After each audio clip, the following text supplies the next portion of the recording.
तुम्हाला सुद्धा माझ्यासारखंच टेन्शन येतं का? रोज रोज मुलांच्या टिफिनसाठी काय द्यायचं समजत नाही. तर हा व्हिडिओ नक्कीच शेवटपर्यंत तर पहा. गव्हाच्या पिठामध्ये टोमॅटोची पेस्ट मिक्स करून तर पहा. हा व्हिडिओ कुठेसुद्धा स्किप न करता संपूर्ण व्हिडिओ पहा. हाय हॅलो नमस्ते, स्वाती सांडवर या यूट्यूब चॅनलवर तुम्हा सगळ्यांचं अगदी मनापासून स्वागत करते. इथे पहा, मी 2 टोमॅटो स्वच्छ धुवून घेतलेले आहेत. धुतल्यानंतर आपल्याला टोमॅटो चिरून घ्यायचे आहेत. मोठ्या मोठ्या फोडींमध्ये टोमॅटो चिरून घेतलात तरी काही हरकत नाही. तर इथे मी दोन्हीसुद्धा टोमॅटो चिरून घेते. मुलांना रोज टिफिनसाठी भाजी काय द्यायची, चपाती भाजी खाऊन मुलं कंटाळतात. मग काहीतरी वेगळ्या पद्धतीने दिलं ना की मुलंसुद्धा आवडीने खातात. तर इथे पहा, मी दोन्हीसुद्धा टोमॅटो चिरून घेतलेले आहेत. एका डिशमध्ये काढून घेते आणि एका साईडला ठेवून देऊया. टोमॅटो चिरल्यानंतर इथे मी 1 कांदा, 3 मिरच्या, कोथिंबीर आणि कढीपत्ता घेतलेला आहे. कांदा आपल्याला बारीक चिरून घ्यायचा आहे. अगदी व्हिडिओमध्ये दाखवते ना त्या पद्धतीने कांदा बारीक चिरून घ्या. कांदा चिरल्यानंतर इथे आपल्याला कढीपत्तासुद्धा बारीक चिरून घ्यायचा आहे.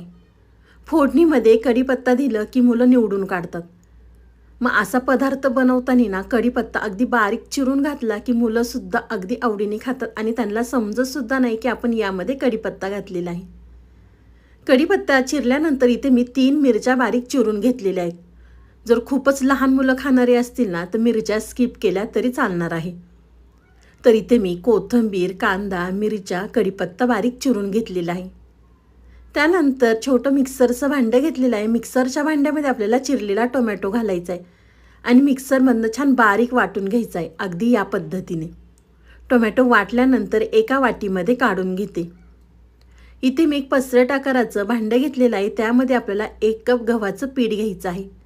आता तुम्हाला किती जणांसाठी बनवायचं त्यानुसार तुम्ही पीठ कमी जास्त करू शकता.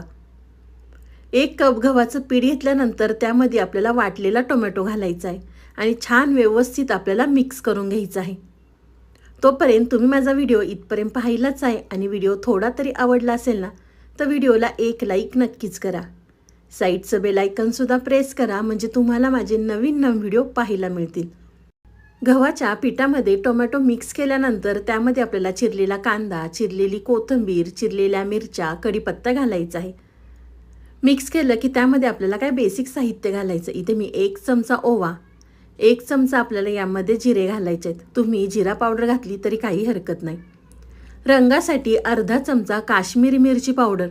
तुम्ही जर मिरच्या नाही वापरल्या तर तुम्ही मिरची पावडरसुद्धा यामध्ये वापरू शकता.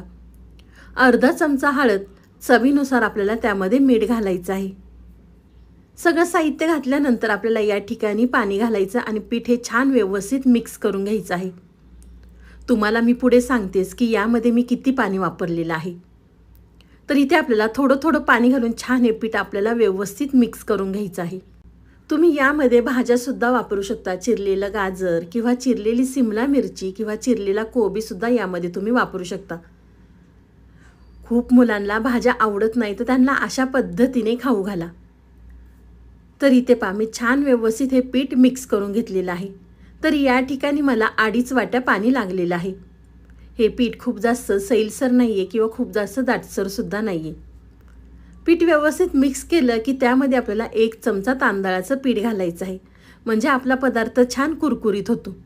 तुम्ही तांदळाच्या पिठाच्या ऐवजी बारीक रवा वापरला तरी काही हरकत नाही. तर पीठ छान व्यवस्थित आपलं मिक्स झालेलं आहे. एका साईडला पॅन गरम करून घेतलेला आहे. पॅन गरम झाला की त्यामध्ये आपल्याला तेल घालायचं आहे. तुम्ही तुमच्या आवडीनुसार तेल किंवा तूप वापरू शकता. पॅनमध्ये तेल घातलं, सगळीकडे पसरवून घेतलं की 1 चमचा आपल्याला मिश्रण त्यामध्ये घालायचं आहे. हलक्या हाताने आपल्याला हे पसरवून घ्यायचं आहे. खूप जास्त पातळ करायचं नाही आहे किंवा खूप जास्त जाडसरसुद्धा करायचं नाही. अगदी व्हिडिओमध्ये दाखवलं आहे त्या पद्धतीने करून घ्या. पॅनमध्ये सगळीकडे पसरवल्यानंतर झाकण ठेवून बारीक गॅसवर आपल्याला 2 ते 3 मिनटं एक साईड छान भाजून घ्यायची आहे. तर तुम्ही पाहू शकता वरची बाजू आहे जी कोरडी झालेली आहे. तर आपल्याला पलटी करून दुसऱ्या बाजूने सुद्धा छान खरपूस भाजून घ्यायचा आहे. सकाळच्या घाईमध्ये अगदी 10 मिनिटात हा पदार्थ तयार होतो. भाजी चपाती करण्याचं सुद्धा टेन्शन नाही. यामध्ये आपण कांदा किंवा तुम्ही भरपूर भाज्या वापरले ना की हा नाश्ता आपला अगदी पौष्टिक होतो. मुलांच्या टिफिनसाठी किंवा मुलांना नाश्त्यासाठी सुद्धा देऊ शकता। तर दुसरी बाजू तुम्ही पाहू शकता, छान खरपूस मी या ठिकाणी भाजून घेतलेली आहे। इथे मी दोन्ही साईडनी सुद्धा छान खरपूस भाजून घेतलेला आहे। तर एका साईडला काढून घेते। अशाच पद्धतीने आपण बाकीचे सुद्धा करून घेऊया। मुलं जर भाज्या खात नसतील ना, तर तुम्ही अशा पद्धतीने मुलांना खाऊ घाला। भरपूर मुलांना दुधी भोपळा वगैरे आवडत नाही, तर तुम्ही यामध्ये किसून सुद्धा दुधी भोपळा वापरू शकता। तर हलक्या हाताने पसरवून घेतल्यानंतर आपल्याला झाकण ठेवून दोन्ही साईडनी सुद्धा छान भाजून घ्यायचं आहे। रोज रोज मुलांना आपण भाजी चपाती देतो, मग मुलांना कंटाळा येतो। मग टिफिनमध्ये असं काहीतरी वेगळं दिलं ना, तर मुलं सुद्धा आवडीने खातात। तुम्ही एकदा बनवून मुलांना खाऊ घातलं ना, मुलं आठवड्यातनं 2 ते 3 वेळा तुमच्याकडे नक्कीच हा पदार्थ करून मागतील। तर तुम्ही या ठिकाणी पाहू शकता, मी दोन्ही साईडनी सुद्धा छान खरपूस भाजून घेतलेला आहे। तुम्हाला अजून मुलांच्या टिफिनसाठी कोणत्या कोणत्या सोप्या रेसिपी पाहायच्या असेल ना, तर मला नक्की कमेंट करून कळवा। मी तुमच्या संग सगळ्या सोप्या रेसिपी शेअर करेल। तर अशाच पद्धतीने इथे मी बाकीचे सुद्धा करून घेते। तव्यावर हलक्या हाताने पसरवल्यानंतर आपल्याला झाकण ठेवून दोन्ही साईडनी सुद्धा छान खरपूस भाजून घ्यायचा आहे। हा पदार्थ बनवायला खूप जास्त वेळ सुद्धा लागत नाही, अगदी 10 मिनिटात तयार होतो। घरामध्ये जर वयस्कर लोक असतील ना, तर त्यांना सुद्धा तुम्ही हा पदार्थ देऊ शकता, कारण यामध्ये आपण गव्हाचं पीठ वापरलेलं आहे। तर तुम्ही या ठिकाणी पाहू शकता, मी सगळे थालीपीठ करून घेतलेले आहे। तुम्ही याला गव्हाचे धिरडे सुद्धा म्हणू शकता। रंग सुद्धा किती सुंदर आलेला आहे। छान मऊ लुसलुशीत आपले गव्हाचे धिरडे तयार झालेले आहेत। तुम्हाला ही माझी आजची रेसिपी कशी वाटली ती मला नक्की कमेंट करून कळवा। तुम्ही माझा व्हिडिओ कोणत्या शहरातनं पाहता ते सुद्धा मला कमेंट करून नक्कीच कळवा। तर चला, तुम्ही माझा संपूर्ण व्हिडिओ पाहिल्याबद्दल थँक्यू सो मच।